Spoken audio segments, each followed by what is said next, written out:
देख पप्पू, आज हम वहां आ गए जहां से कभी सोचा ना था। काश काश तू बोल पाता दोस्त। तू बोलता तो मेरा बोझ हल्का हो जाता। तू भी मुझे अपना दुख दर्द बता पाता कि उस घर में तुझे कैसा लगता था। मौसम देख, लगता है कुदरत भी हमारे नसीब पर रोने वाली है। झोपड़ी टूटी है और पेट खाली। आज माफ कर दे भाई, आज खिलाने को एक दाना भी नहीं है। बस आज की रात भूखे ही सो जा, आंखें बंद कर ले। कल सुबह होते ही मैं कहीं ना कहीं से तेरे चारे और अपनी रोटी की व्यवस्था जरूर करूंगा। सो जा पप्पू, बस ये रात काट ले। नारायण नारायण, कोई है इस कुटिया में? क्या एक मुसाफिर को सिर छुपाने की जगह मिलेगी?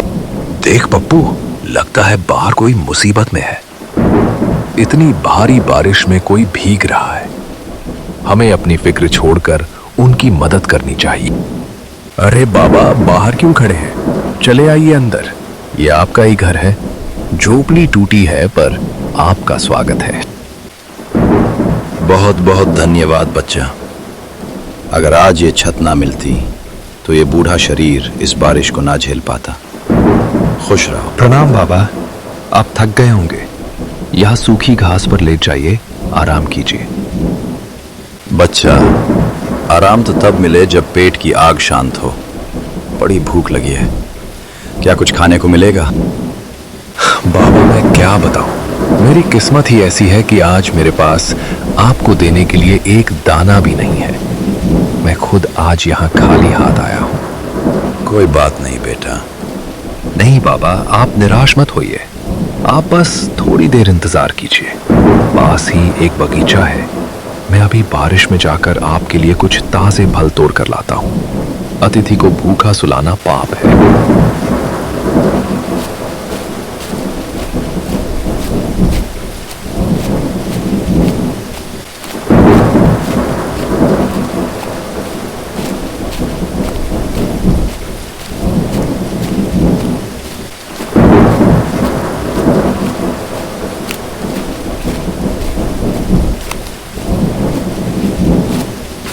बाबा ये लीजिए फल। बारिश बहुत तेज थी, बस यही मिल पाए। आप इन्हें ग्रहण कीजिए। बहुत बहुत खुश रहो बेटा। पर एक बात बताओ, तुम खुद इतने निढाल क्यों लग रहे हो? क्या तुमने खाना नहीं खाया? और इस घर की हालत देखकर लगता है जैसे यहां महीनों से चूल्हा नहीं जला, एक दाना अनाज तक नहीं है। ऐसा क्यों? क्या बताऊं बाबा, मेरी तकदीर ही कुछ ऐसी है। मेरे बड़े भाई जगदीश मुझे अपनी जान से ज्यादा प्यार करते थे। हम खुशी खुशी रहते थे, पर एक काली रात दुर्घटना में हमारे माता पिता चल बसे। बड़ी त्रासदी हुई बेटा। हाँ बाबा। उसके बाद भैया की शादी हो गई। भाभी के आने के बाद सब बदल गया। वो मुझसे और मेरे इस बेजुबान पप्पू से चिढ़ने लगी। उन्हें हम बोझ लगने लगे। तो क्या इसी वजह से तुम यहाँ इस हाल में हो? आज तो हद ही हो गई बाबा। भैया ने मुझे घर से निकाल दिया।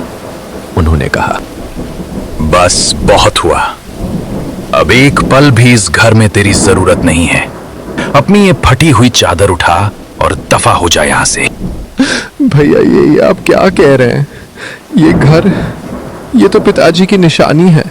मैं कहाँ जाऊंगा इस रात में? पिताजी की निशानी?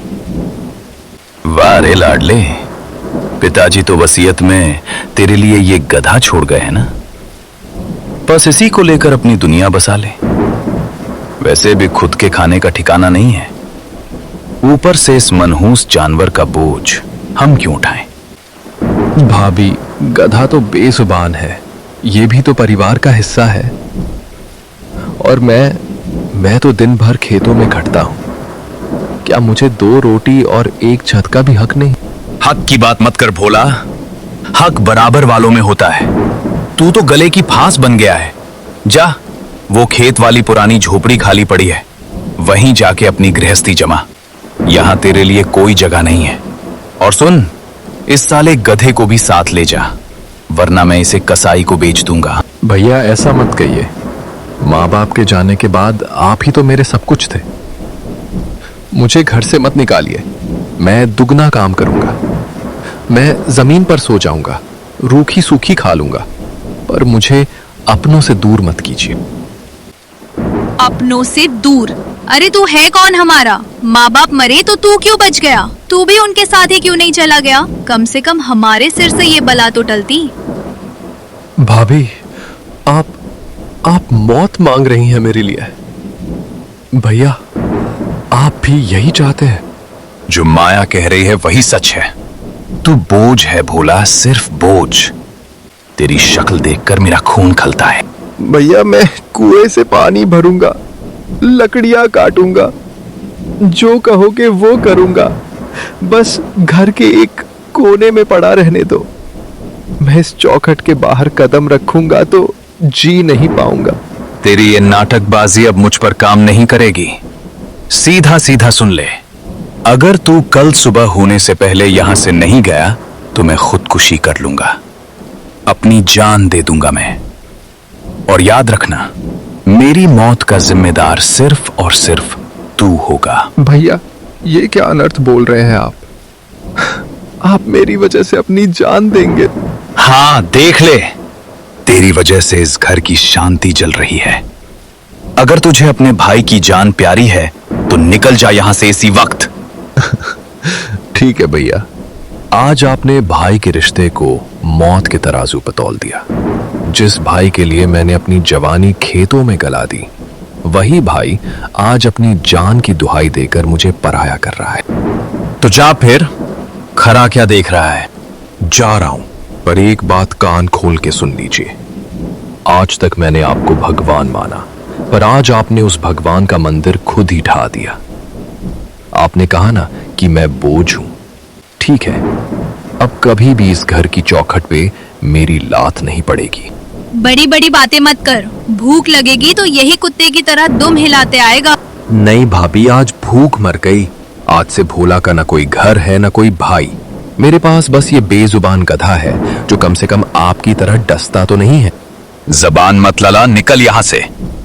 चलिए भैया, चलिए भाभी, सुखी रहिए अपने इस आलीशान घर में। आज से आप मेरे लिए और मैं आपके लिए मर गया। ये चौखट गवाह है। अब दोबारा यहां मेरी परछाई भी नहीं दिखेगी। बस इसीलिए बाबा आज ना घर है ना अन्न का दाना। बस ये खेत वाली टूटी झोपड़ी और ये पप्पू ही मेरा संसार है। धीरज रख बेटा। जब इंसान के सारे दरवाजे बंद हो जाते हैं, तब ऊपर वाला एक नया रास्ता खोलता है। तेरी सेवा और ईमानदारी व्यर्थ नहीं जाएगी। बेटा, तेरी कहानी सुनकर मेरा मन भर आया। अब इस पेट की भूख शांत हो गई है। सच कहूं तो अकेले खाने में मुझे बिल्कुल अच्छा नहीं लग रहा है। ऐसा कर, ये फल तू रख ले। कल सुबह तू और तेरा पप्पू खा लेना। मुझे अब बस नींद आ रही है। पर बाबा, आप तो भूखे थे। मेरे पास तो कल के लिए भी कुछ नहीं है। पर आज आप अतिथि हैं, आप खा लीजिए। नहीं बेटा, संतोष ही सबसे बड़ा भोजन है। तेरा प्यार देखकर मेरी भूख मिट गई। बस अब थोड़ा विश्राम करने दे। जैसा आप कहें बाबा। सच कहूं तो नींद तो मुझे भी बहुत जोरों की आ रही है। दिन भर की थकान और मन का बोझ सब नींद में भूल जाना चाहता हूं।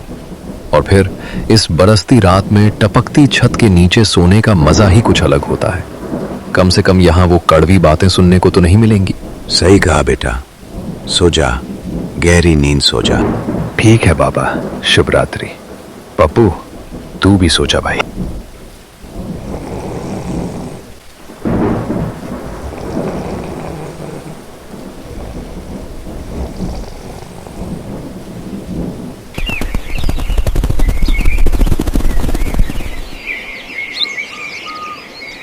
अरे साधु बाबा कहाँ गए? पप्पू उठ, देख, बाबा तो बिना बताए ही चले गए। रात को तो यहीं सो रहे थे। हाँ मालिक, देखो ना, कम से कम बताकर तो जाना चाहिए था। ऐसे चुपचाप जाना ठीक नहीं लगता। एक कौन बोला? पप्पू, क्या ये तू था? नहीं नहीं, मैं शायद अब भी सपना देख रहा हूँ। पप्पू, तूने बोला? फिर से बोल तो। हाँ मालिक, मैंने बोला। अरे ये चमत्कार कैसे हुआ? मालिक, मुझे खुद विश्वास नहीं हो रहा कि मैं बोल सकता हूँ। ओह मेरे पप्पू, ये तो ईश्वर का चमत्कार है। साधु बाबा कोई साधारण इंसान नहीं थे, ये उन्हीं का आशीर्वाद है। अब मैं अकेला नहीं हूं, अब हम दोनों बातें कर सकते हैं, दुख सुख बांट सकते हैं। सही कह रहे हैं मालिक, अब हमें किसी के आगे हाथ फैलाने की जरूरत नहीं। आप जहाँ भी मजदूरी करेंगे, मैं वहाँ आपके साथ बात करूँगा, काम में हाथ बटाऊंगा और हम दोनों मिलकर अपनी मेहनत से नया घर बनाएंगे। हाँ पप्पू, अब हम किसी के यहाँ भी मजदूरी कर सकते हैं। दुनिया देखेगी कि एक इंसान और उसका वफादार साथी क्या कर सकते हैं। चल, आज से हमारी नई जिंदगी शुरू होती है। अब हम किसी के यहाँ भी मजदूरी कर सकते हैं। दुनिया देखेगी कि एक इंसान और उसका वफादार साथी क्या कर सकते हैं। चल, आज से हमारी नई जिंदगी शुरू होती है।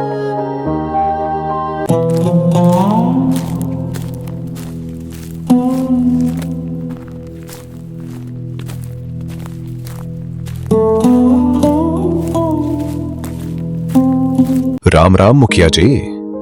अरे भोला, तू यहाँ? इस वक्त सुना है तेरे भाई ने तुझे घर से निकाल दिया है। अब क्या इरादा है? जी मुखिया जी, जो सुना वो सच है। अब मेहनत मजदूरी ही सहारा है। क्या मुझे आपके यहाँ कुछ काम मिल सकता है? मैं और मेरा पप्पू जी जान से जुट जाएंगे। काम की कमी नहीं है भोला। जा अभी से मेरे उत्तर वाले खेत में जुताई शुरू कर दे। शाम तक पूरा खेत तैयार मिलना चाहिए, मजदूरी मिल जाएगी। बहुत शुक्रिया मुखिया जी, आपका ये एहसान याद रखूंगा। चलिए पप्पू, अब काम पर चलते हैं। ठहर, एक बात बता, ये तेरा गधा कुछ अजीब नहीं है? इसकी आंखों में बड़ी चमक है। ये कैसा गधा है? कुछ अलग ही नस्ल का लगता है। पप्पू बोल, मुखिया जी पूछ रहे हैं। अरे क्या हुआ? तू ऐसे चुप क्यों हो गया? गधा तो गधा ही रहेगा ना। अब क्या ये मंत्र पढ़ेगा? जा, काम पर लग जा। अपना और इस जानवर का वक्त बर्बाद मत कर। जी जी मुखिया जी, चलिए पप्पू।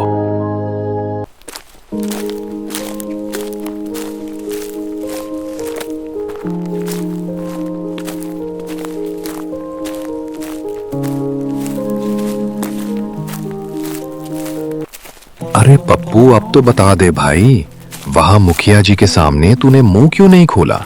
मैं तो इशारे कर करके थक गया था। मुझे लगा कहीं साधु बाबा का वरदान खत्म तो नहीं हो गया। अरे मालिक, आप नाम के ही भोला नहीं हैं, सच में बहुत भोले हैं। जरा सोचिए, अगर मैं उस लालची मुखिया के सामने बोल पड़ता तो क्या होता? क्या होता? वो खुश हो जाता और हमें शाबाशी देता। शाबाशी नहीं, वो मुझे लोहे की जंजीरों में जकड़ लेता और किसी सर्कस वाले को ऊंचे दामों में बेच देता, या फिर गांव भर में मेरा तमाशा बनाकर पैसे कमाता। दुनिया इतनी सीधी नहीं है जितनी आप समझते हैं। अरे, ये तो मैंने सोचा ही नहीं था। इसीलिए मालिक, हमें गुप्त रहना होगा। मेरी इस आवाज का राज सिर्फ हमारे बीच रहना चाहिए। जब हम अकेले होंगे तभी मैं आपसे बात करूंगा।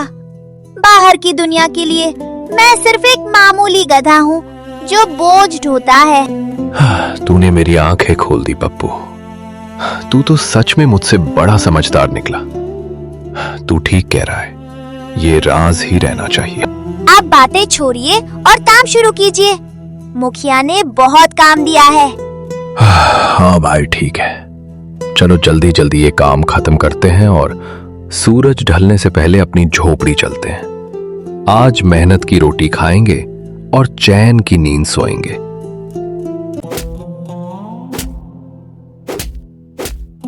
बचाओ, कोई है? बचाओ मुझे, कोई मदद करो। पप्पू रुक, सुना तूने? कोई मदद के लिए पुकार रहा है। हाँ मालिक, आवाज तो साफ सुनाई दी।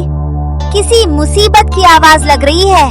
पर इस दोपहर में यहाँ खेत के इस सुनसान कोने में कौन होगा? आवाज तो यहीं कहीं से आ रही है। मालिक, अब देर मत कीजिए, आवाज बहुत कमजोर होती जा रही है। हमें चलकर देखना पड़ेगा।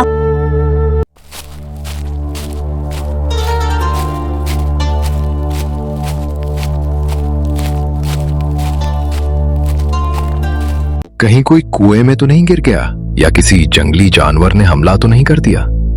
कौन है? कहाँ हो आप? हम यहाँ मदद के लिए आए हैं, सामने आइए। मालिक, मैं यहाँ नहीं बोल सकता। आप आवाज लगाते रहिए, मैं सूंघने की कोशिश करता हूँ। अरे भाई, कोई है यहाँ? कहाँ छिपे हो? अगर सुन रहे हो तो जवाब दो। अजीब बात है पप्पू, अभी तो साफ आवाज आई थी, यहाँ तो परिंदा भी नहीं दिख रहा। क्या मेरा वहम था? नहीं मालिक, वह मेरा और आपका एक साथ नहीं हो सकता। आवाज तो पक्की थी, पर अजीब बात है कि यहाँ कोई दिख क्यों नहीं रहा। कहीं ये कोई माया तो नहीं?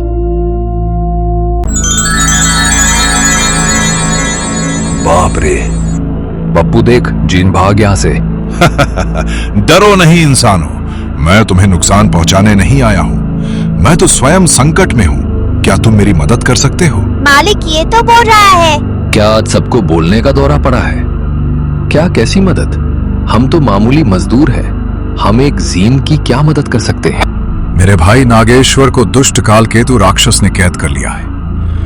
मुझे श्राप मिला है कि मैं उस कालगिरी पर्वत की सीमा में कदम नहीं रख सकता। अगर कोई सच्चा इंसान वहां जाकर उन्हें छुड़ा लाए, तभी उनकी जान बच पाएगी। क्या तुम मेरे भाई को बचाओगे?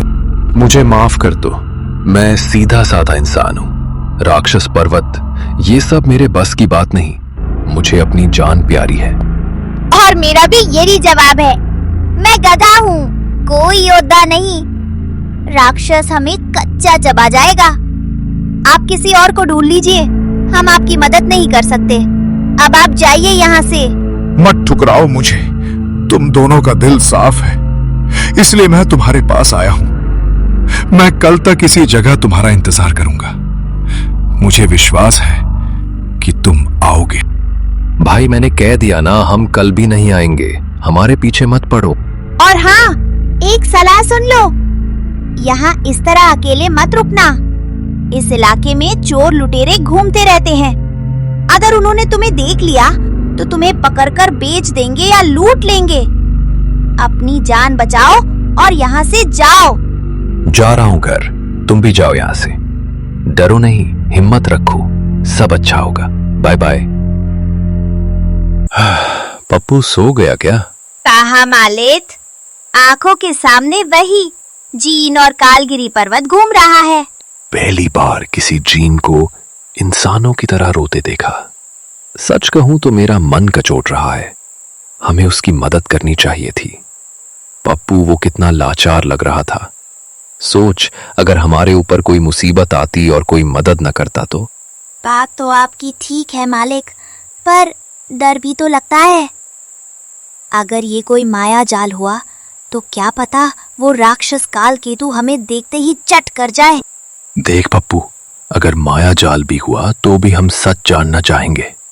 कल सुबह हम उसी जगह जाकर देखेंगे कि क्या वो सच में हमारा इंतजार कर रहा है।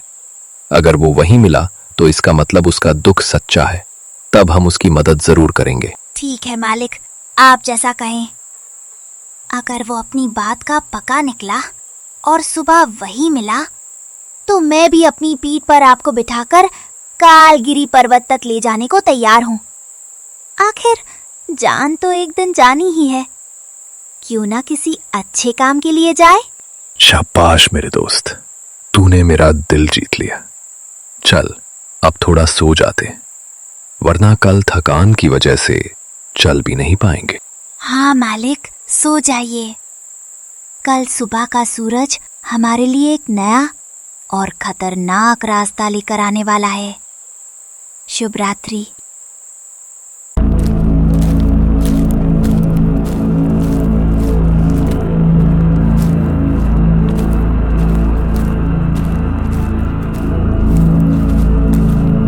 जीन भाई, ओ जीन भाई, देखिए मैं आ गया हूँ। मैंने और मेरे दोस्त पप्पू ने फैसला किया है कि हम आपकी मदद करेंगे। आप कहाँ हैं? सामने आइए, हमें रास्ता बताइए कि हमें किस ओर जाना है और इस खतरनाक काम को पूरा करने के बाद हमें क्या फल मिलेगा।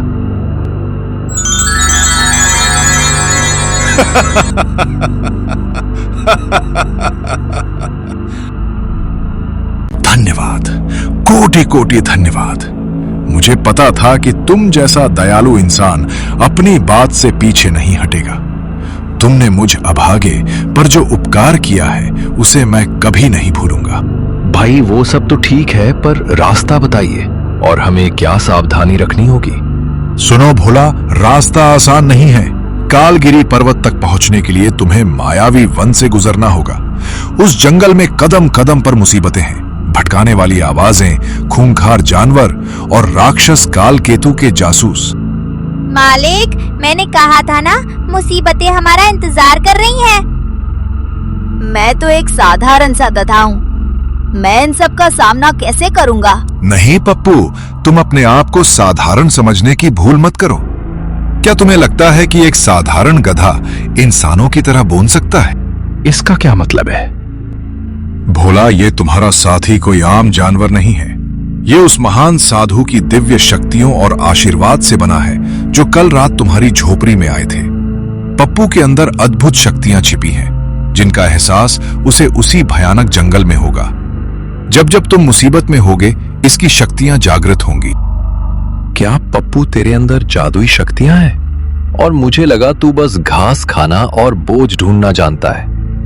भाई, मुझे तो बस डेंचू डेंचू करना और अब बातें करना आता है। ये जादुई शक्ति भला मुझ में कहाँ से आई? पर अगर आप कह रही हैं तो मुझे खुद पर अब थोड़ा थोड़ा गर्व महसूस हो रहा है। धैर्य रखो, समय आने पर सब पता चल जाएगा। और भोला, तुमने फल की बात की थी, याद रखना, जो दूसरों की निस्वार्थ सेवा करता है, भाग्य उसके कदमों में झुक जाता है। नागेश्वर को छुड़ाने के बाद तुम्हें वो धन और सम्मान मिलेगा जिसकी तुमने कल्पना भी नहीं की होगी। तुम्हारे भाई भाभी भी तुम्हारी सफलता देखकर दंग रह जाएंगे।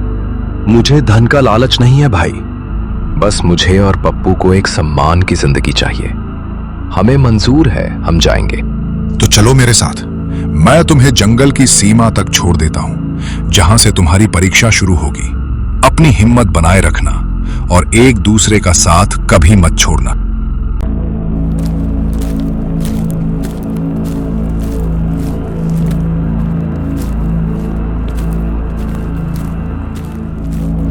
ठहरो ठहरो, आगे बढ़ना मना है। यहाँ से आगे सिर्फ मौत का सौदा होता है। अगर अपनी जान प्यारी है तो भी लौट जाओ इंसानों।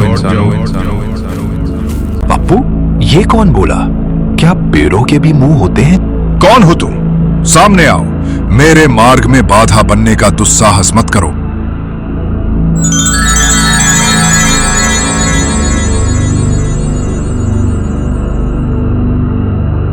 मैं इस वन का रक्षक हूं, वृक्षराज। आगे काल केतु का साम्राज्य है। वहां जाने का अर्थ है अपनी चिता खुद सजाना। क्यों अपनी बलि चढ़ाने आए हो? वृक्षराज, मैं विवश हूं। मेरे भाई नागेश्वर को काल केतु ने बंदी बना लिया है। मैं श्रापित हूं, इसलिए इस पर्वत की सीमा पार नहीं कर सकता। पर ये दोनों वीर मेरी सहायता के लिए आए हैं। जीन, तुम पागल हो गए हो। ये उस राक्षस के सामने एक तिनके के समान भी नहीं है। अभी वक्त है, इन्हें वापस ले जाओ। अब ये फैसला मैं नहीं, भोला और पप्पू करेंगे। क्या तुम अपनी जान जोखिम में डालकर आगे बढ़ना चाहते हो या वापस अपने गांव लौटना चाहते हो? वृक्षराज जी, हम डरे हुए जरूर हैं, लेकिन बुज़दिल नहीं। हमने एक बार वचन दे दिया तो दे दिया। अब अगर हम यहाँ से लौटेंगे तो नागेश्वर जी को साथ लेकर लौटेंगे, वरना हमारी लाशें ही वापस जाएंगी। हाँ, और वैसे भी गांव में भैया भाभी की गालियां सुनने से अच्छा है कि यहाँ वीरता की मौत मरे। हम तैयार हैं। तुम्हारे साहस को देखकर मैं प्रभावित हूं, लेकिन यहाँ का एक प्राचीन नियम है, जो भी इस सीमा को पार करना चाहता है उसे मेरे सवालों के जवाब देने होंगे। अगर जवाब सही हुए तो रास्ता मिलेगा, और अगर गलत तो तुम यहीं पत्थर बन जाओगे। क्या मंजूर है? हमें मंजूर है। ठीक है। पहला सवाल भोला से। वो कौन सी चीज है जो गरीब के पास है, अमीर को चाहिए, और अगर उसे खा लिया जाए तो इंसान मर जाता है? अमीर को चाहिए, गरीब के पास है। हाँ वृक्षराज, इसका जवाब है कुछ नहीं। गरीब के पास कुछ नहीं है, अमीर को कुछ नहीं चाहिए, और अगर इंसान कुछ नहीं खाएगा तो मर जाएगा। अब जीन तुम्हारे लिए वो क्या है जिसे तुम जितना ज्यादा बांटे हो वो उतना ही बढ़ता है। वृक्षराज वो है ज्ञान और प्रेम। बहुत सुंदर। अब अंतिम और सबसे कठिन सवाल इस गधे के लिए। अगर इसने जवाब नहीं दिया तो तुम सब हार जाओगे। अचरम चरम च किमस्ति जगति शून्यम च पूर्णम कथम भवेत। वृक्षराज, ये अन्याय है। इतना कठिन सवाल, भला एक जानवर इसका जवाब कैसे दे सकता है? आप जानबूझकर हमें रोकना चाहते हैं। हाँ वृक्षराज जी, ये तो सरासर नाइंसाफी है। ये तो बड़े बड़े पंडितों के बस का नहीं है। मेरा पप्पू तो बेचारा सीधा साधा जानवर है। अरे मालिक, आप क्यों परेशान हो रहे हैं? और जीन भाई, आप भी शांत हो जाइए। वृक्षराज जी, ये सवाल कठिन? मुझे तो लगा था आप कुछ मुश्किल पूछेंगे। ये तो बहुत ही कमजोर और मामूली सवाल था। वृक्षराज जी, आपके सवाल का सीधा सा उत्तर है परिवर्तन। जो जन्म लेता है उसे बदलना पड़ता है। जो स्थिर है वो मृत है, और जो शून्य है वही अनंत है। यही सृष्टि का सार है। अकल्पनीय। एक पशु के मुंह से ब्रह्म ज्ञान की बातें। पप्पू, तुम कोई साधारण गधा नहीं हो। तुम्हारी बुद्धि दिव्य है। मैं अपनी हार स्वीकार करता हूं और तुम्हें सम्मान के साथ आगे जाने का रास्ता देता हूं। ओ मेरे भाई, तू तो छुपा रुस्तम निकला। कहां से सीखा ये सब? वृक्षराज, आपका धन्यवाद। पप्पू, तुमने आज मेरा सिर गर्व से ऊंचा कर दिया। जाओ वीरो, आगे का रास्ता और भी कठिन है, पर तुम्हारी एकता तुम्हारी सबसे बड़ी शक्ति है। विजय भव।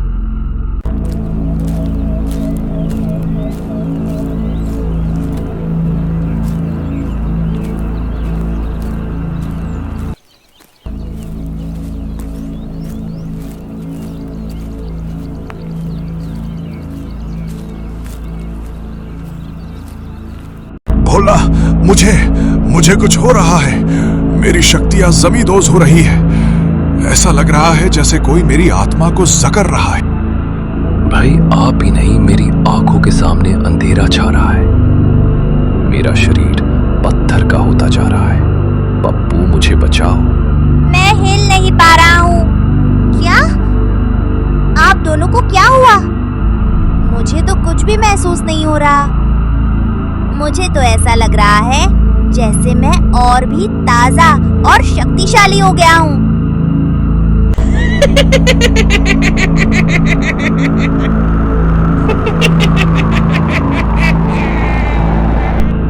शिकार, मेरा शिकार खुद ब खुद जाल में फंस गया।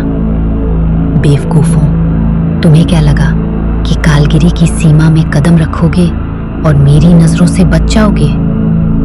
अब तुम दोनों की बलि कालकेतु के चरणों में चढ़ेगी।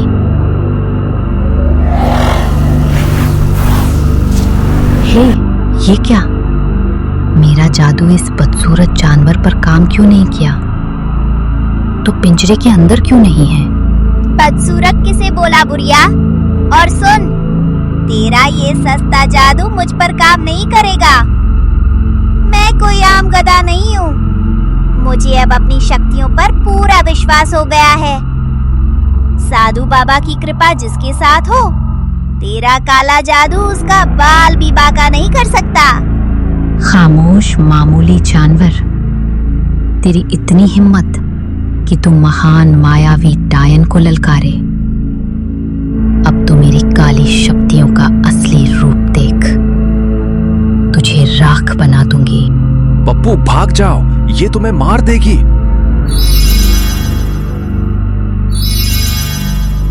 बस इतना ही था। अरे, इससे तेज तो मेरे गांव की मक्खियां काटती हैं। कुछ और नया दिखाओ बुढ़िया, बहुत बोरियत हो रही है। नहीं, ऐसा नहीं हो सकता। मेरी शक्तियों का असर त्रिलोक में कोई नहीं काट सकता। तू कौन है?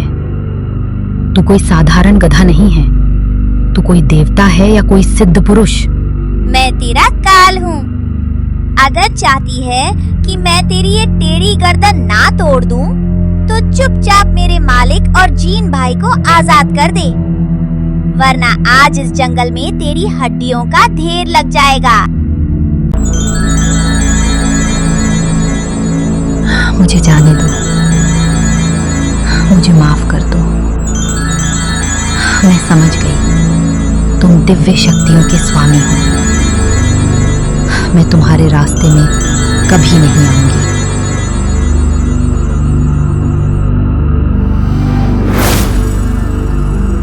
पप्पू, तूने तो कमाल कर दिया। आज अगर तू ना होता तो हम उस डायन की हांडी में उबल रहे होते। पप्पू, अब मुझे 100% विश्वास हो गया है कि तुम ही नागेश्वर को मुक्त कराओगे। तुम्हारी शक्तियां जागृत हो चुकी हैं। अब आगे का रास्ता और भी विकट है, पर तुम दोनों अजय हो। अब हमें कोई नहीं रोक सकता। जीन भाई, बताइए अब कहाँ जाना है? देखो, वो काला पहाड़ वही कालगिरी है। यहीं से उस खूंखार जंगल की शुरुआत होती है जहां काल केतु का महल है। अब मैं यहां से आगे एक कदम भी नहीं बढ़ सकता। श्राप की दीवार शुरू हो गई है। अब जाओ वीरों, अपनी किस्मत और न्याय के लिए लड़ो। चलिए मालिक, आज इस गधे की ताकत पूरी दुनिया देखेगी। आज काल केतु की लंका में आग लगाने का वक्त आ गया है। जय साधु बाबा की। चलो पप्पू, विजय की ओर।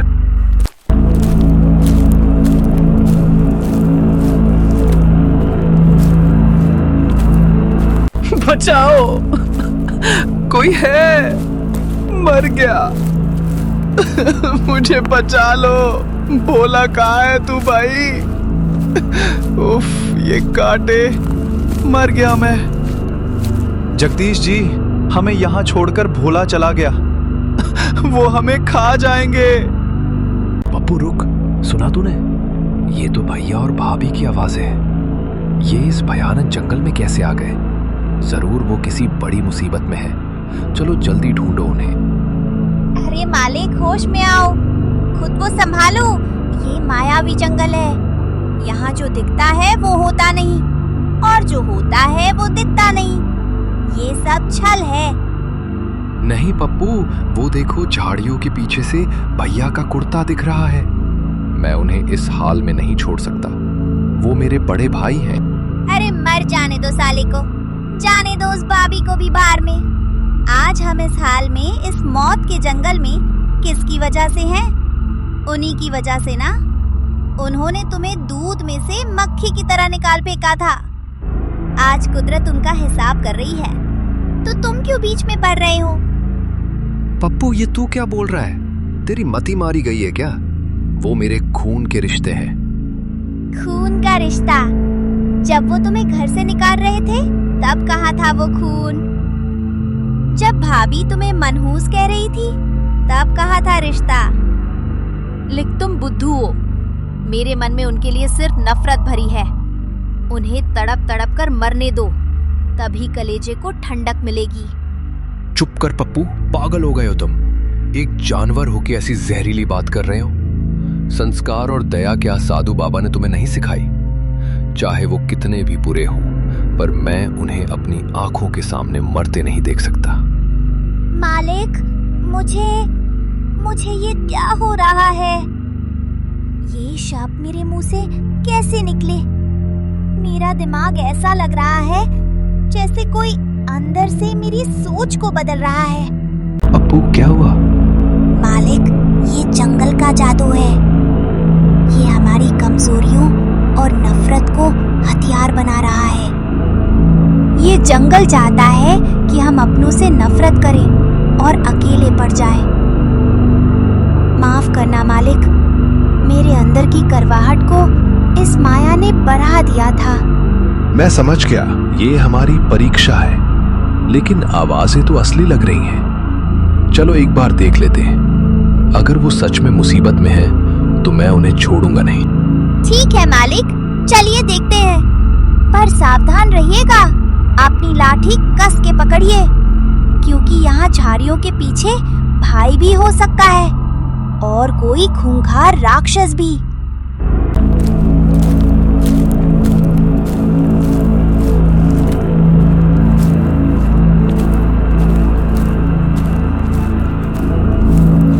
स्वागत है भोला और उसके चतुर गधे का भी। क्यों, अपने भाई और उसकी उस जहरीली पत्नी को ढूंढ रहे हो क्या? तुम मेरे मन की बात कैसे जान गए? और मेरे भैया भाभी को छोड़ दो दुष्ट, मैंने तुम्हारा क्या बिगाड़ा है? मूर्ख, मैं कालकेतु हूं। इस ब्रह्मांड की हर नकारात्मक सोच मेरी शक्ति है। तेरे मन की पीड़ा, तेरे भाई का लालच और तेरी भाभी की नफरत, ये सब मेरे लिए खुली किताब है। मैं सब कुछ जान सकता हूँ। अरे ओ सींग वाले दानव, अगर तू पढ़ सकता है तो मैं भी कोई कच्ची गोलियां नहीं खेला हूँ। मैंने भी तेरे गंदे मन की बात पढ़ ली है। कहो तो सबके सामने पोल खोल दूं? एक मूर्ख जानवर, वो भी गधा, तू मेरे विचारों को पढ़ेगा? तेरी बिसात क्या है? बिसात की बात मत कर। देख, तेरे मन के सबसे गहरे कोने में वो काली गुफा छिपी है जहाँ तूने नागेश्वर को कैद किया है। और सुन, उस गुफा को शक्तिहीन करने वाला गुप्त मंत्र भी तेरे दिमाग में कौंध रहा है। ले, अब सुन अपनी हार की दस्तक। ओम ह्रीम क्लीम काल शक्ति विनाशिनी गुहा द्वारम उद्घाटया उद्घाटया। असंभव, ये नहीं हो सकता। ये मंत्र तो सिर्फ मुझे और मेरे गुरु को पता था। एक जानवर के पास ये शक्ति कैसे आई? क्यों कालकेतु, मजा आया? मेरे दोस्त ने तेरी जड़ें हिला दी। मंत्र जान लेने से कुछ नहीं होगा। नागेश्वर को तब छुड़ाओगे जब जिंदा वहां तक पहुंचोगे। देखता हूं मुझ में कितनी ताकत है और इस मटमैले गधे में कितनी। मालिक सावधान!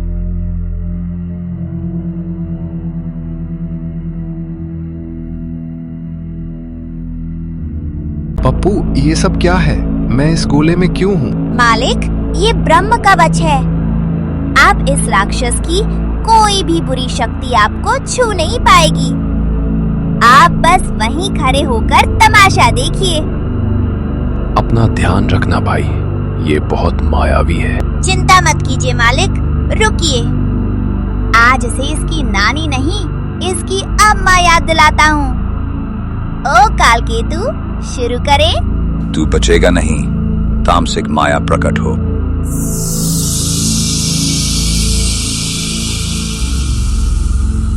सत्यमेव जयते, असत्यम विनाशति।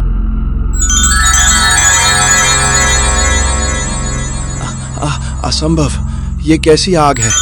मुझे ये आग जला रही है। मेरी शक्तियां क्यों काम नहीं कर रही हैं? एक गधा मुझे कैसे हरा सकता है? ये तेरी हार नहीं, तेरे पापों का अंत है। कालकेतु, तूने एक पत्नी से उसका पति छीना, एक भाई को बेघर किया। आज वो साधु बाबा की शक्ति तुझे राख बना देगी। मारो इसे पप्पू, खत्म कर दो इस अंधेरे को। सुनो मालिक, हमारे पास वक्त कम है। इससे पहले ये जंगल खत्म हो जाए, हमें यहाँ से जल्दी उस गुफा की तरफ चलना होगा।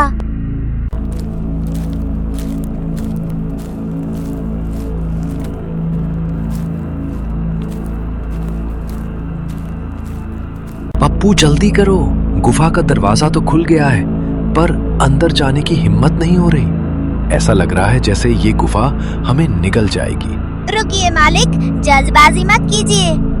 ये गुफा कालकेतु के प्राणों और उसके अंतिम मंत्र से जुड़ी है। अगर हम बिना सोचे समझे अंदर घुसे तो ये दीवारें आपस में टकराकर हमें कुचल देंगी। मुझे उस गुप्त मंत्र का उल्टा जाप करना होगा ताकि इसकी शक्ति शून्य हो जाए। ओम ह्रीम क्लीम काल शक्ति विनाशिनी गुहा द्वारम उद्घाटय उद्घाटय। हो गया काम। चलिए मालिक।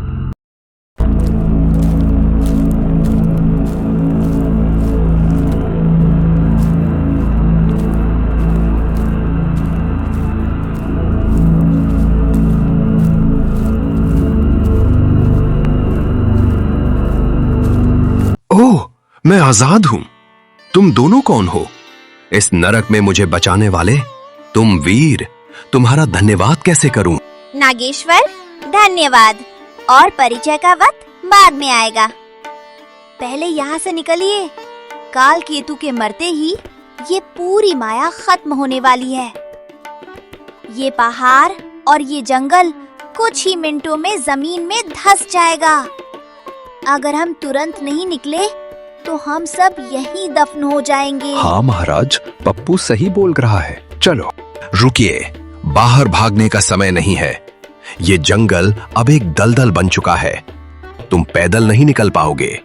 मैं अपनी बची हुई शक्तियों का उपयोग करता हूं। मैं तुम सबको यहां से गायब करके सीधे सुरक्षित स्थान पर ले चलूंगा। कहाँ महाराज? पाताल लोक की सीमा पर, जहां मेरा भाई जीन हमारा इंतजार कर रहा है। तुम सब अपनी आंखें मूंद लो। जब तक मैं ना कहूं आंखें मत खोलना, वरना तुम इस शून्य के रास्ते में खो जाओगे। सुला मालिक, आंखें बंद कर लीजिए। पप्पू और भोला की जोड़ी अब सीधे उड़ान भरने वाली है।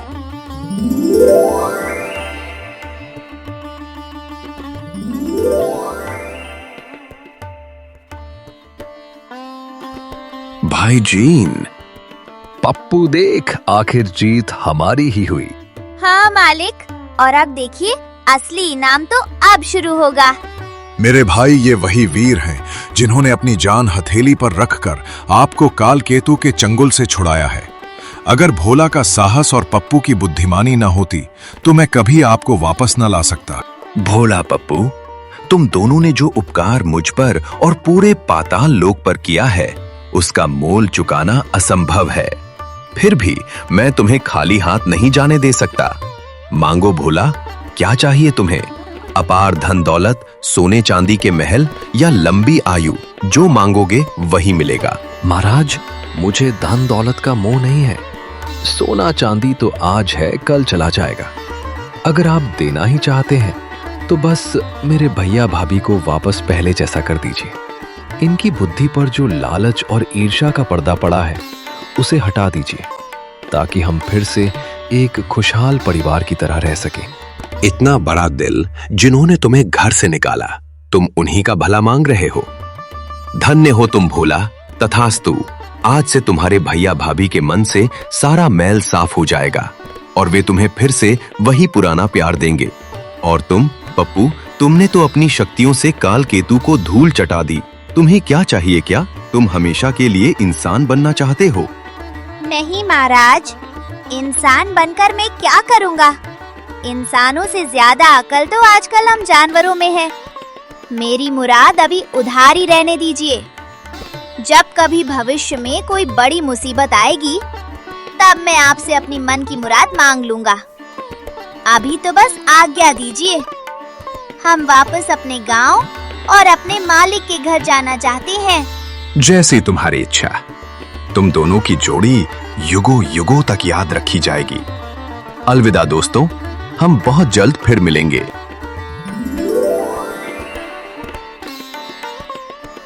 भोला मेरे भाई, तू कहां चला गया था? हमें माफ कर दे छोटे। लालच और बुरी सोच ने मेरी आंखों पर पट्टी बांध दी थी।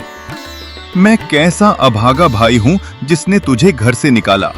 हाँ बोला, मुझे भी माफ कर दो। अब ये गढ़ तुम्हारा है और ये आंगन भी। हम अब कभी तुम्हें खुद से दूर नहीं होने देंगे।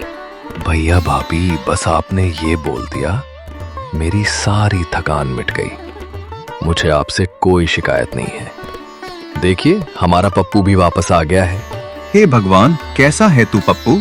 तूने भी बहुत दुख सहे हमारी वजह से, पर तू बोलता क्यों नहीं? बस चुपचाप खड़ा हमें देख रहा है। मालिक देखा, घर की रोटी और अपनों का प्यार, इससे बड़ी कोई जादुई शक्ति नहीं है। अब मैं फिर से एक साधारण गधा बन गया हूँ, पर आपकी यादों में मैं हमेशा आपका बोलने वाला दोस्त रहूंगा। दोस्तों, भाई का रिश्ता दुनिया में सबसे अनमोल होता है। अगर आपको मेरी और पप्पू की ये कहानी पसंद आई और अगर आप भी अपने बड़े भाई से दिल से प्यार करते हो तो कमेंट बॉक्स में अभी लिखो बड़े भाई। और हाँ, हमें ये जानकर बहुत खुशी होगी कि आप हमारी ये वीडियो कहाँ से देख रहे हो। अपने शहर या गांव का नाम कमेंट करके जरूर बताओ। फिर मिलेंगे एक नई कहानी के साथ। तब तक के लिए राम राम। वेबटून्स देख रहे हो? जल्दी से सब्सक्राइब बटन दबाओ, बेल आइकॉन को भी प्रेस करो और नए एनिमेशंस का मजा लो।